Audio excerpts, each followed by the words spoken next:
Take this out again, huh?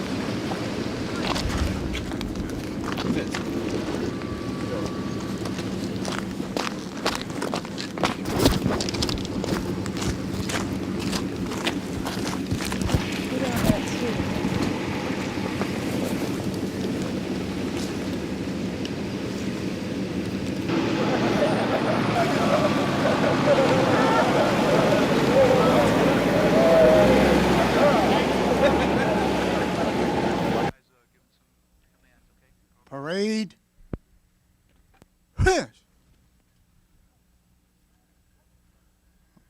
Okay, we still need to do a little covering down. Detachment, attend, hut. Okay, the first two right here. Sergeant Baker, your column here. Let's cover down here. Cover, come on. Let's cover. In the rear back there. That's better, that's better.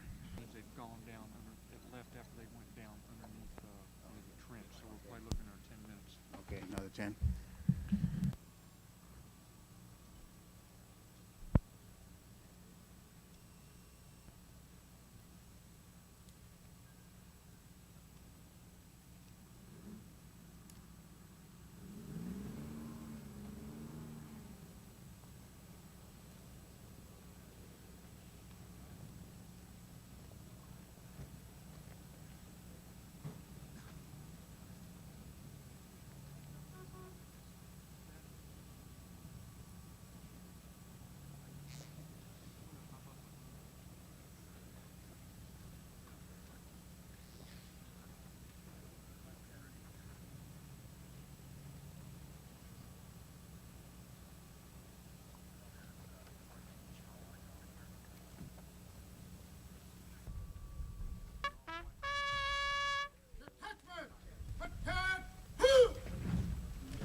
At ease!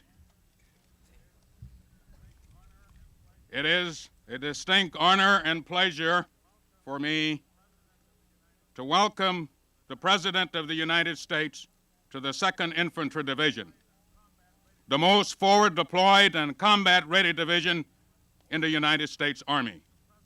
Warriors, the President of the United States. Thank you very much, Colonel. It's an honor for me to be with you. And as you see this morning, the first thing when I got here, somebody made sure that I would be dressed in what the well-dressed man American is wearing. And I'm very proud to have that. Somebody asked me if I'd be safe up here so close to North Korean troops. And I said, I'll be with the 2nd Infantry Division. You know, this prompts a story, and I can't help but tell it. Back in World War II days, a young draftee was complaining about some of the methods of the Army and the way the Army did things, and was asking an old regular Army sergeant about this. And the regular Army sergeant said, son, look, if you were in charge of a brand new country and you were creating your army for that brand new country, and you finally got a division created, what would you call it? And the kid said, well, I guess I'd call it the 1st Division. He said, well, in the United States, They called the first one the 2nd Division, and he said, when you understand that, you'll understand everything there is to know about the Army. Well, this has been an experience that I will always remember.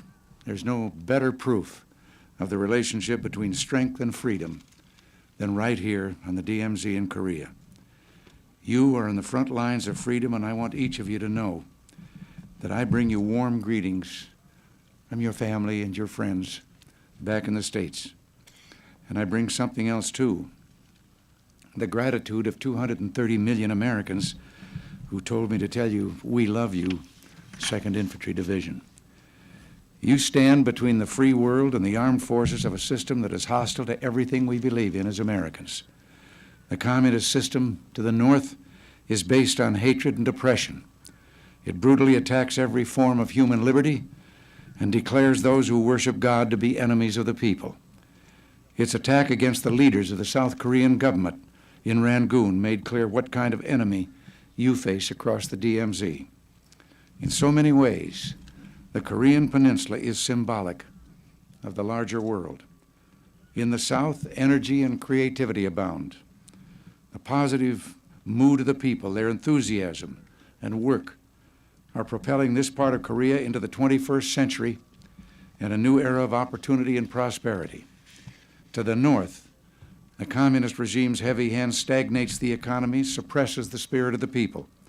Like most communist regimes, the only thing it can produce well is repression and military might. The only thing deterring the use of that military might is a commitment by the Korean people here in the South and the dedication of brave men and women like yourselves. You in the 2nd Infantry Division and in the other branches of the armed forces are our shield against the tyranny and the deprivation that engulfs so much of the world. After speaking to many Koreans, both in and out of government, I know that they, like our own citizens, are profoundly grateful to you. We fully understand the hardship of your task. We know about the cold, windswept nights that leave you aching from head to foot, I'm sure. We know about having to stay awake and alert on guard duty when you'd rather be at a movie or doing something more pleasant back home. We know about the birthdays and the holidays that you can't spend with your loved ones. And we know about the danger. You're facing a heavily armed, unpredictable enemy with no record for, or regard, I should say, for human life. Let's always remember August 18, 1976, the day that 2 Army officers, Major Arthur Boniface and 1st Lieutenant Mark Barrett, were murdered across the road from here by axe-wielding North Korean troops. Let me state for the record, and I know you feel this way, nothing like that better happen again. The self-doubts of the 1970s are giving way in America to a new era of confidence and a sense of purpose. Communism is not the wave of the future, and it never was. Freedom is, and it's good to see people beginning to wake up to that fact. Yes, we too have our faults, but we've got a heck of a lot more to be proud of, and we're not afraid to say so. In Lebanon, for example, our Marines are peacekeepers in the truest sense of the word. We're there to give some chance to people of that troubled land, a region whose destiny is crucial to our security. More than 230 of our Marines, actually, I understand the final count now is, the final identification is 239 of our Marines and soldiers gave the last full measure of devotion in that honorable endeavor, and each of us is indebted to every one of them. Recently, as you know, we sent our forces to the island of Grenada. Some critics compared that operation with the Soviet invasion of Afghanistan. Well, let me just say, there's something seriously wrong with anyone who can't see the difference between 100,000 Soviets trying to force a dictatorship down the throats of the Afghan people and America and 8 Caribbean democracies joining to stop Cubans and local communists from doing the same thing in Grenada. And let me ask a question of my own. Why are the Soviets being attacked by the people of Afghanistan while our U.S. and Caribbean forces have been greeted as liberators by the people in Grenada? The answer is no people in history have ever chosen to be slaves. We have held interviews with some of the Soviet soldiers who have deserted in Afghanistan. And a significant thing is, in different areas, without them having a chance to communicate with each other or even knowing about each other. One of the prime reasons they have given us, young Russians, men like yourselves only from Russia, for deserting, is they were ordered to kill women and children. And some of them prove that there is still some hope there among the people, if the people can ever get a chance to speak. People everywhere want to be free. That's the difference between Afghanistan and Grenada and between North Korea and South Korea. Let me just repeat to you what I said to the American people. My paramount concern in Grenada was protecting the lives of our citizens living there. And anyone who questions whether their lives were in jeopardy should read the letters I've received from those students. And on television, we saw them dropping down when they stepped off the planes in Carolina, kissing the ground as they arrived on American soil. And just the day before I left on this trip, we had some 400 of them on the south lawn of the White House to meet some of the men who had come back after freeing them. And that's all you needed, was to see their gratitude to your comrades in uniform and hear their statements of what they felt their plight was and how they had truly been saved. And only 10 years ago, youngsters of that age in too many places in our country were throwing rocks at men in uniform. Well, there's a different attitude now. And when you're rotated and you're back home, I think you're going to find out how proud the American people are of you. To call what we did in Grenada an invasion, as many have, as a slur and a misstatement of fact, it was a rescue mission, plain and simple. We Americans bear a heavy burden. Others must do their part. The people of Korea, the Republic of Korea, are certainly doing their share. Yet if freedom is to survive, if peace is to be maintained, it will depend on us. Our commitment in Korea exemplifies this heavy responsibility. We've stood shoulder to shoulder with the Korean people for 30 years now. It reflects well on the character of our country that we've been willing to do this in a land so far away from home. And in the end, it is this strength of character that will make the difference between slavery and freedom, but more important, between peace and war.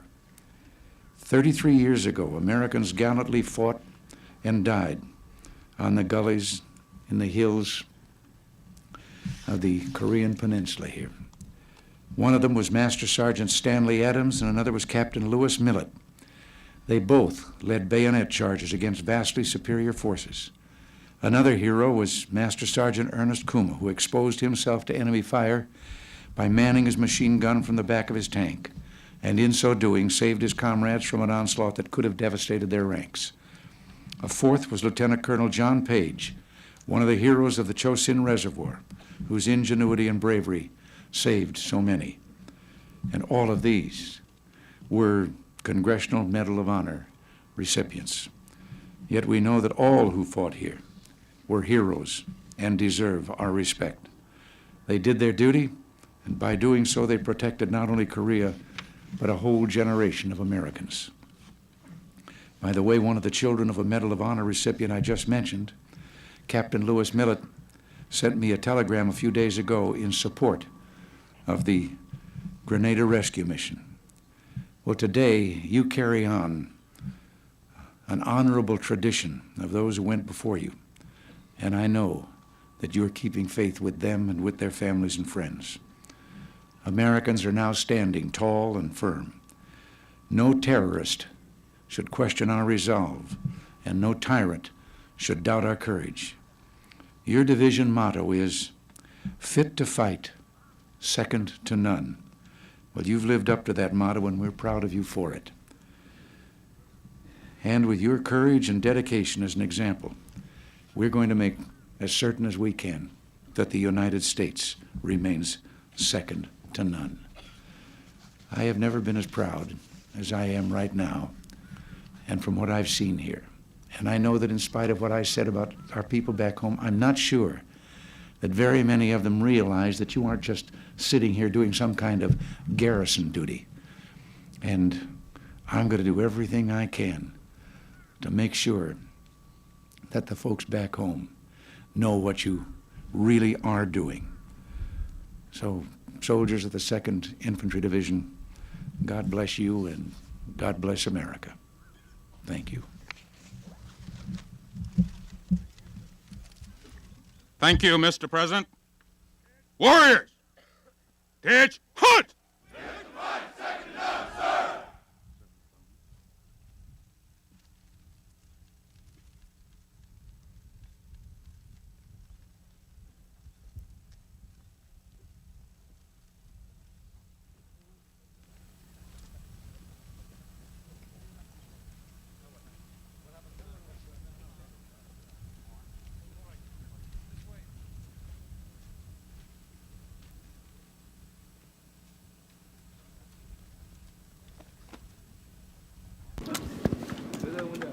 No, it's not. It's really not. You look good, but you don't look that good.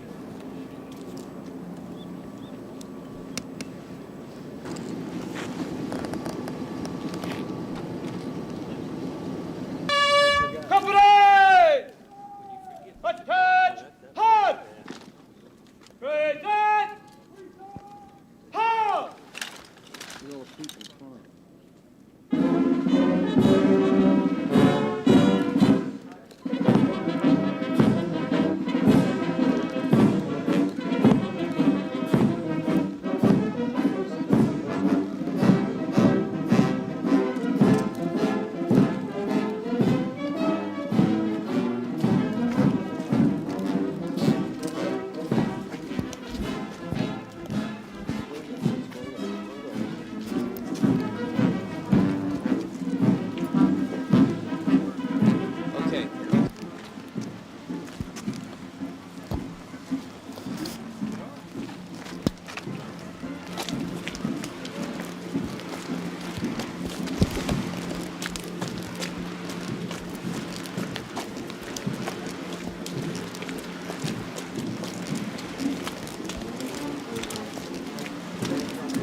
Let's get a shot of Camp Liberty Bell. We're okay, we're okay. Get about 10 seconds. Okay, let's go, right.